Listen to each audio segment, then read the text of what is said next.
Hello everyone. Now I'll be discussing a clinical based question in neurology.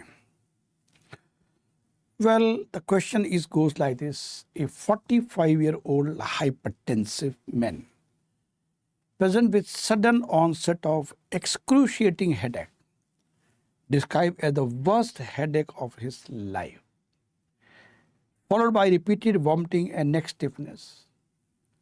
There is no local or focal neurological deficit. On examination, CT scan head was done. It is there. Let me enlarge the picture for you for better visibility. Okay, I hope by now you must have seen this picture.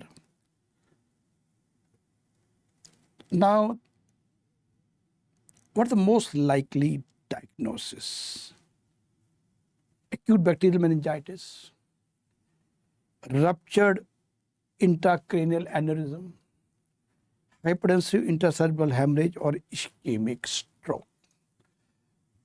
Okay, so again, I go back to you so that you can read the question once again if you want. You can see the picture once again very clearly. And there are the options. I request you to write down the answer in your copy. And after that, I'll start discussion. Well, I'm sure by now you have written the answer. The answer is ruptured intracranial aneurysm. Well, sudden onset of worst headache of the life. That is thunderclap headache. The classical presentation of subarachnoid hemorrhage. Vomiting, neck stiffness occur due to meningeal irritation caused by blood in the subarachnoid space.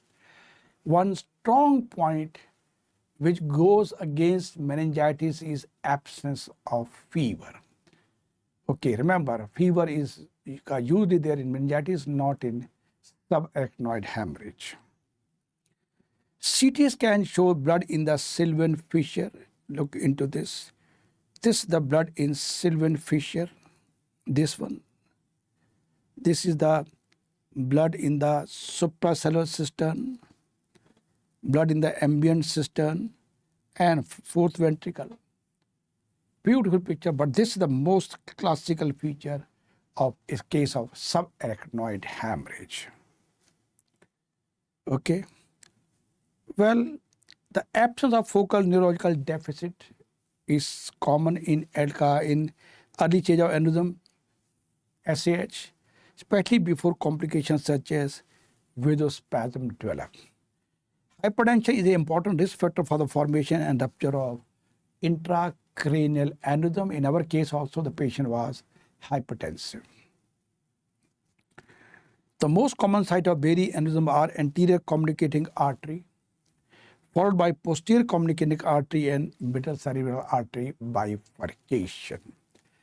Diagnosis is made by non-contrast CT scan, which is positive in around 95% cases. But if in 5% cases, CT scan may be normal, in that case, you go for lumbar puncture, which may show RBCs if it is done within 1 to 3 hours. But if it is delayed for more than 6 hours, then xanthochromia is there. But fresh RBCs is one of the classical feature of subarachnoid hemorrhage, or other way around. Investigation of choice early is non-contrast CT scan. But most confirmatory diagnostic tool is lumbar puncture. This is xanthochromia. Beautiful. This is normal CSF. This is xanthochromic. This is due to breakdown of RBCs and breakdown of bilirubin also.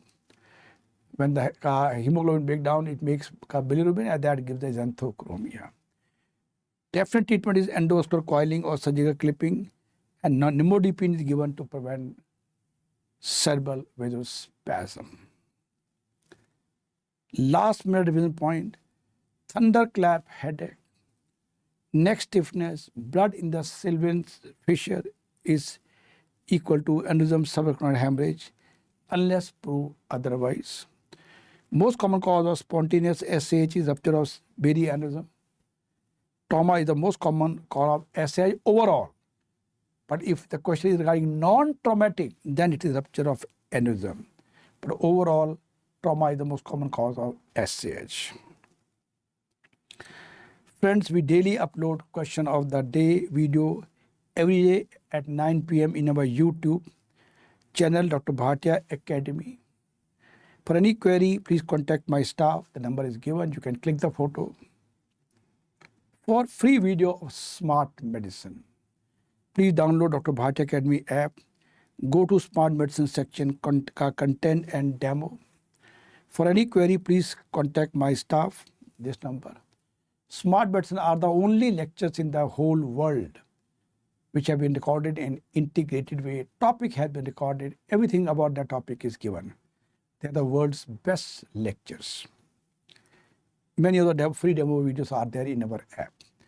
If you have any query about question of the topic or any other academic query, you can send your concern to the number given in the previous slide, and my staff will forward question to me and I'll reply. But don't forget to write your name and your college name. Thank you very much for watching this video.